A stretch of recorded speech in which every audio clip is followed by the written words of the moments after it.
आप जानते हैं प्रधानमंत्री नरेंद्र मोदी के गुजरात में क्या हो रहा है? आपकी स्क्रीन पर देखिए, अहमदाबाद में लगातार चौथे दिन पेट्रोल पंप्स के बाहर लिखा हुआ है नो पेट्रोल। पूरे स्क्रीन पर देखिए।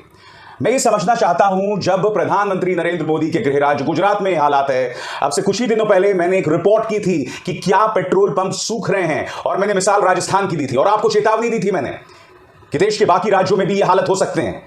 अब मेरी वो चेतावनी सही साबित हो रही है। मैं सवाल पूछना चाहता हूं, प्रधानमंत्री नरेंद्र मोदी के गृह राज्य गुजरात में इस तरह के बोर्ड्स लगे हुए हैं और ये खबर किसी और ने नहीं, इंडिया टुडे ने की है।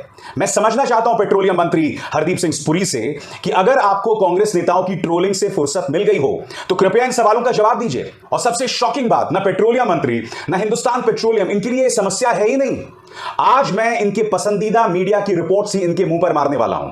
सबसे पहले मैं बतलाना चाहता हूं कि खुद इंडिया टुडे इस पर क्या कह रहा है, पढ़ के सुनाना चाहता हूं। Pump dealers of the HPCL यानी कि हिंदुस्तान पेट्रोलियम के जो पंप डीलर्स हैं, उन्होंने कहा है कि उन्हें सिर्फ 50% जो नॉर्मल सप्लाई है उसका सिर्फ 50% मिल रहा है पिछले 2 या 3 दिनों से। और यही वजह है कि इस तरह के जो बोर्ड्स हैं वो लगे हुए हैं पेट्रोल पंप के बाहर। The federation of Gujarat petroleum dealers association FGPDA said that the supply of fuel to retailers from oil companies has come down over the past few days, leading to a fuel crisis. Yes. So how many of you heard this saying, when Rome was burning, Nero was fitting? So there's a video that's just gone up of Abhir Sharma showing unbelievable stuff.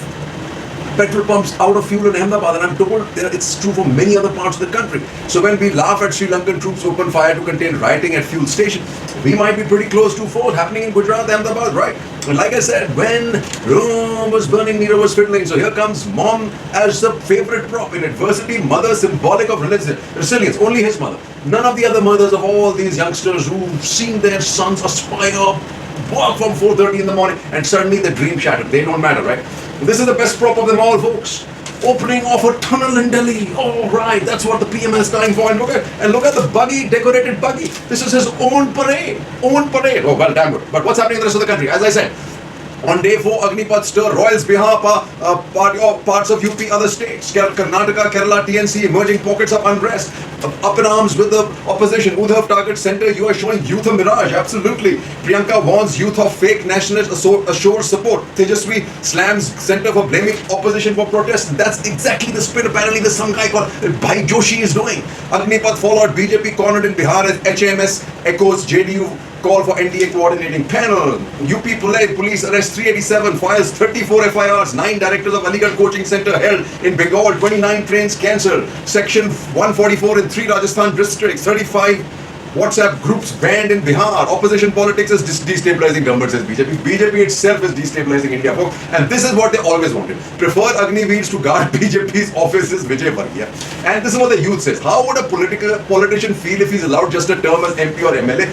Answer that. And I also want them to answer why their kids are not joining the army. Answer that. How many of them are in the army? Prime Minister Modi. Shah Salto, we know, is a big fat Jan Shah, controlling billions of dollars of BCCI. Government fights fire with Agniveer quotas. Defense Ministry offers 10% job reservations. Violent Bihar protest puts BJP JDU alliance to test lengths on coaching center. 9 lakh. Here's the thing. GRP team fired upon in Bihar as violence continues. Agnipath government's ultimate anti-national act, says Congress. 6 attractive avenues for transition of Agniveers into merchant navy, right? Bihar BJP administration doing nothing to stop attacks. Home defense ministers announced 10% reservation for Agniveers, 10% quotas in Coast Guard, defense civilians posts and 16 defense PSUs. Center states promise jobs amid Agnipath store. Protests bring trains to halt across zones. More PSUs may give preference to Agniveer. But hey, wait a minute. I'm going to prick your balloon. From 4.7 lakh in 16, central vacancies crossed 10 lakh in 2009. That just tells you a Gappu Sarkar, a lying Sarkar, a Jumla Sarkar. If they can't fill the vacancies for the last 4 years, forget the 1,70,000 they have in the army already. They ain't going to give you any of them. What do the chiefs come up and say? Agnipath won't take in violent protesters, say them. What are you going to take in, my friends? You're going to get a bunch of whips who've not exercised, worked out, or nothing. People who are just nobodies you're going to take in. My chiefs, grow up, what do you want to say? Grow a backbone. No Agnipeeth rollback will bar vandals and arsonists, says military.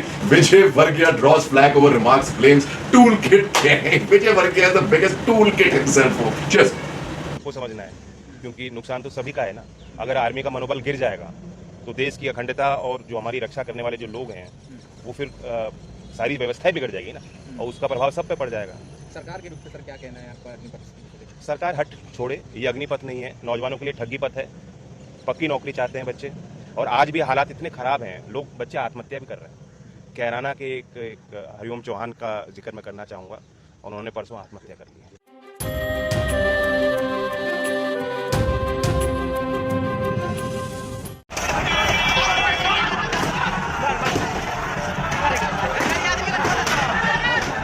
नमस्कार, आदाब, सत श्री अकाल, जय भीम, जोहार। मेरा नाम है नवीन कुमार। अग्निपथ में आग लग गई है और हालत यह हो गई है कि सेना में बहाली की नई व्यवस्था के खिलाफ नौजवानों का गुस्सा भट्टी की तरह तप रहा है। कहीं ऐसा ना हो कि जिन युवाओं को रोजगार देने के नाम पर यह हाहाकारी योजना मोदी सरकार लेकर आई है, उन्हीं युवाओं के खिलाफ सेना उतारनी पड़े। यही हाल रहा तो उतारनी पड़ेगी। लिख कर ले लीजिए। नोएडा के जिन टीवी चैनलों के एक खास किस्म के जीव उछल उछल कर जिस अग्निपथ भर्ती योजना को बेरोजगारी को खत्म करने की पुड़िया बता रहे थे, उनकी आंखों में मोतिया बिंद उतर आया है। भरी दोपहरी में उनकी अंतरात्मा घने अंधकार के घटाटोप में डूब गई है। जरा कुछ हेडलाइंस पर गौर करें। अग्निपथ के खिलाफ प्रदर्शन भड़का, रोहतक में छात्र ने जान दी, पलवल में पुलिस की 3 गाड़ियां फूंकी, यूपी एमपी समेत 7 राज्यों में प्रदर्शन, यूपी के बुलंदशहर, उन्नाव, अलीगढ़ और गाजीपुर में प्रदर्शन, पोस्टर बैनर लेकर सड़कों पर उतरे युवा। बरेली में भी विरोध करने उतरे अभ्यर्थी, मौके पर पहुंची 2 थानों की पुलिस। आंदोलन के चलते भागलपुर में थमे ट्रेनों के पहिए। सेना में भर्ती की अग्निपथ योजना का दिल्ली गुरुग्राम में भारी विरोध। पलवल में गाड़ियों में लगाई गई आग। हिमाचल के कांगड़ा में भी सड़कों पर उतरे अभ्यर्थी। राजस्थान में भी गुस्साए अभ्यर्थी। दिल्ली जयपुर हाईवे जाम। बिहार के भभुआ स्टेशन पर पुलिस पर भारी पथराव। भागलपुर में खड़ी हैं ट्रेनें। अग्निपथ के खिलाफ कटिहार पूर्णिया नेशनल हाईवे को छात्रों ने किया जाम। ग्वालियर में चक्का जाम। रेवाड़ी में प्रदर्शनकारियों पर लाठीचार्ज। मध्य प्रदेश में भी आंदोलन तेज। ग्वालियर के एक रेलवे स्टेशन में लगाई आग। राजस्थान के युवाओं ने कहा, हमारे साथ धोखा हुआ, दिल्ली कूच करेंगे। अग्निपथ स्कीम के विरोध में जोधपुर कलेक्ट्रेट को घेरा, सीकर में तोड़फोड़।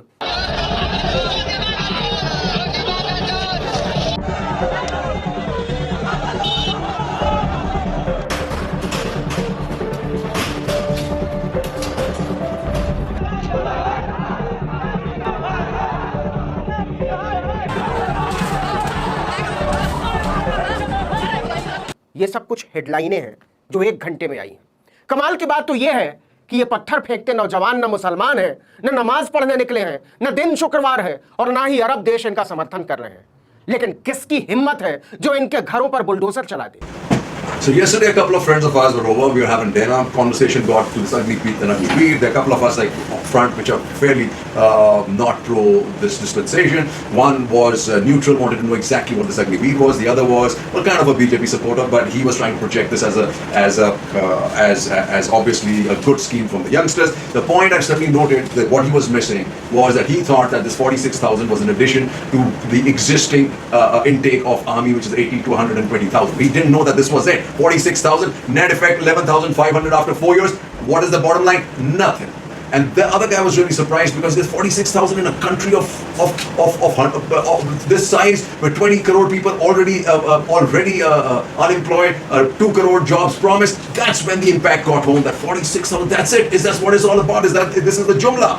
And he knew this thing had not been thought through by the government because of what VK Singh said when he said he wasn't in the room, he wasn't asked. And the second is the way the naval chief came out and said he didn't expect this to do that. He knew these armchair, all these chiefs have gotten compromised, politicized, sitting in ivory towers, have lost the contact, the ability to connect with the people on the ground who are actually doing the fighting.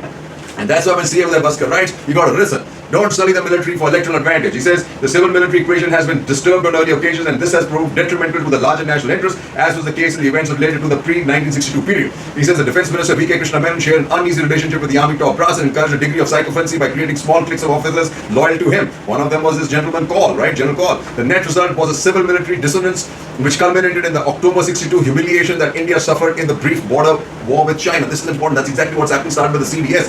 May his soul rest in peace. Swift correctives were applied, and Y.B. Chauhan was appointed Defence Minister in November 62 to clean the stables. The China experience served as a caution to the political leadership to restore professionalism within the army and maintain the necessity equipoise in the civil-military relationship. Subsequently, the emphatic Indian victory in the 71 war that led to the birth of Bangladesh, restored national confidence and burnished the profile of the army, which has been tarnished again. Institutional competence and integrity in India have been progressively diluted or compromised by over-political interference over the decades, and the current state of civil services and the police is indicative of this. The Indian military remains relatively insulated from this visible politicization, but certain trends are disturbing, encouraging unctuousness among the top brass of the military in the guise of civil supremacy and conflating the abiding national security interest with that of the party currently in power. A single leader goes against the spirit of a constitutional democracy and the institutional loss of military.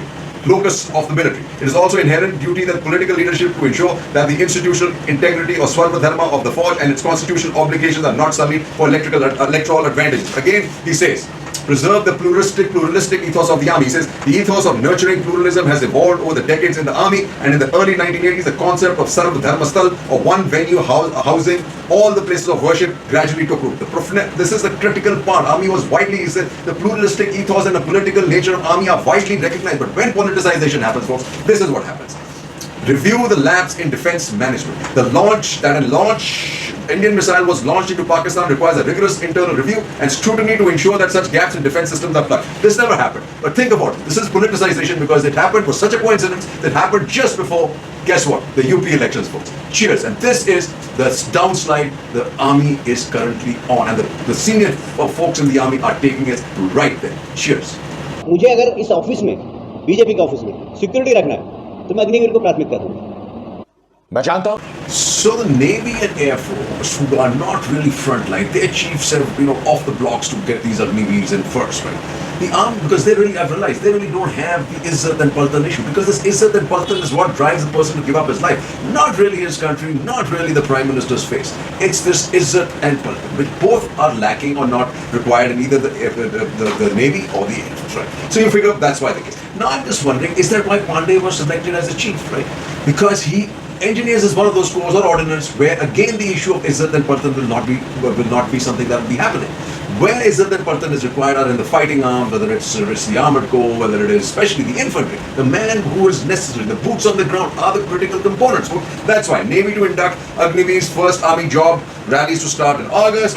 But this is what Sanjeev Kumar writes. Agnipath, it's a case of robbing Sepoy Kumar to pay Colonel Singh. He says, but they brave them all because for me, countless others, the Navy or any service isn't just a job, it's a way of life, a life of honor, dignity and passion. He says, however, unlike the army where a soldier willingly lays down his life for Izzat, honor of his Paltan, the Navy has no regimental culture, Navy loyalty is enhanced, Navy is okay with it, right? To be fair, I can think of a few sundry duties naval TOD recruits may yet fill. Currently, such duties are being undertaken by sailors who are often overtrained and overqualified. And what happens after the TOD ends? I have seen civilian recruits approximating TOD being exploited with the promise of permanent employment in the aviation world and offshore industry. BTech engineers from Tier 2 and 3 colleges are recruited by contractors of oil and gas PSUs for abysmal wages and living conditions with the lure of on-job offshore experience. Their lives, grooming, wages, safety, re-employment, etc. mean nothing to the organization. Thankfully, they are not trained to access or use weapons. Neither is there any chimera of Izzat or service before self. The worry lines I have seen on the faces of privileged officers with and without pension as they approach the end of their life in service doesn't inspire much confidence. Then he says, officials from the Indian Armed Forces who framed the rules, endorsed or embraced this concept owe an explanation to their soldiers on why they couldn't consider a no-holds-barred approach to cutting flab across the spectrum before disincentivizing a recruitment system that works fine. Isn't this a case of robbing Sepoy Kumar to pay Colonel Singh's pension? And for those who think pension is expensive, try defeat. Okay. And then this is what Agnipath, this is what needs a pause and a rethink, as Manmohan Bahadur writes. In IF, as the 4-year service stage, an aircraft technician is barely reaching the expertise of signing for the servicing of an airplane. Till then, he is an apprentice working under the tutelage of a senior. Thereafter, he undergoes training again for the move, specialized second line servicing, and comes back to add experience to the unit pool. Any shortcuts here would be disastrous. The same would hold true for other 2 services. So he talks about this, right? The talk of having instilled discipline, valor, nationalism and jazba or passion as stated by the government during the 4 years in uniform will weigh heavily against the pressure of an unemployed existence. Would any corporate firm hire a person such as the reject of the armed forces? A key aim of the whole exercise appears to be reducing the ballooning pension bill of the armed forces. But let me just tell you here, folks, when I end this pension bill saving is going to come 17 years from now, right? Because everybody who was inducted till now, well, you'll have to pay the bill. These guys are inducted now, 17 years later you're going to save. And are we going to wait that long to get and buy equipment and improve our technology. That's a thought process, folks, that we all need. This is a jumla worse than I've ever seen. Jai Hind and 3 cheers.